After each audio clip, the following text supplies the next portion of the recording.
Story time. अस्सलामुअलैकुम प्यारे बच्चों, कैसे हैं आप सब। उम्मीद करते हैं आपको स्टोरी टाइम की कहानियाँ पसंद आ रही होंगी। तो चलिए देखते हैं आज की कहानी कौन सी है। हम जो कहानी पढ़ने लगे हैं वो है पैरामाउंट उर्दू तीसरी जमात का सबक हमारे मददगार, जो कि है सफ़ा नंबर 38 पर। ये कहानी हम पढ़ेंगे स्टोरी टाइम के अंदाज में। ईद की आमद थी। फाइज बहुत खुश था। ईद से 2 दिन पहले अब्बू जान दर्जी से नए कपड़े सिलवा कर ले आए थे। एक रंगसाज घर में रंग और रोगन करके इसे चमकाने में मसरूफ था। रंग और रोगन कहते हैं पेंट करने को। माली बाबा ने भी बाग के पौधों को काट छांट कर साफ सुथरा कर दिया था। मतलब जो एक्स्ट्रा की झाड़ियाँ पौधे थे उनको काट दिया था माली बाबा ने। अम्मी जान ने धोबी से पर्दे धुलवा कर दरवाजे और खिड़कियों पर लगाए। फाइज ने भी अम्मी जान का हाथ बटाया।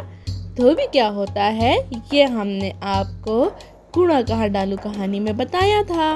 ईद के दिन अब्बू जान ने इसे ईदी दी तो वो और भी ज्यादा खुश हो गया। लेकिन जब उन्होंने गली के चौकीदार और कचरा उठाने वाले बाबा को ईदी दी तो वो बहुत हैरान हुआ। उसने पूछा, अबू जान, ईदी तो बच्चों को दी जाती है ना? अब्बू जान ने मुस्कुराकर जवाब दिया, जी बेटा, लेकिन ये लोग सारा साल मुख्तलिफ कामों में हमारी मदद करते हैं, इसलिए खुशी के मौके पर इन्हें अपनी खुशियों में शरीक करना अच्छा लगता है। हर इंसान किसी न किसी तरह दूसरों की मदद करता है, इसलिए हमें भी सबका एहतराम करना चाहिए और सबकी मदद करनी चाहिए। फाइज ने कहा, अबू जान, मैं बड़ा होकर उस्ताद बनना चाहता हूँ, तो क्या मैं भी दूसरों का मददगार होऊंगा?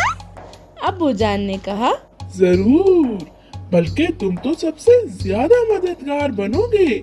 कौम की तामीर करोगे, इनकी रोशनी फैलाओगे। तो प्यारे बच्चों, अपने काम अपने हाथ से किया करें। अपने वालिदैन के कामों में भी उनका हाथ बटाया करें। अपने हाथ से काम करना बहुत अच्छी आदत है और ये सुन्नत भी है। तो चलिए बताइएगा ये हमारी मददगार कहानी स्टोरी टाइम के अंदाज में आपको कैसी लगी। आपकी राय का हमें इंतजार रहता है।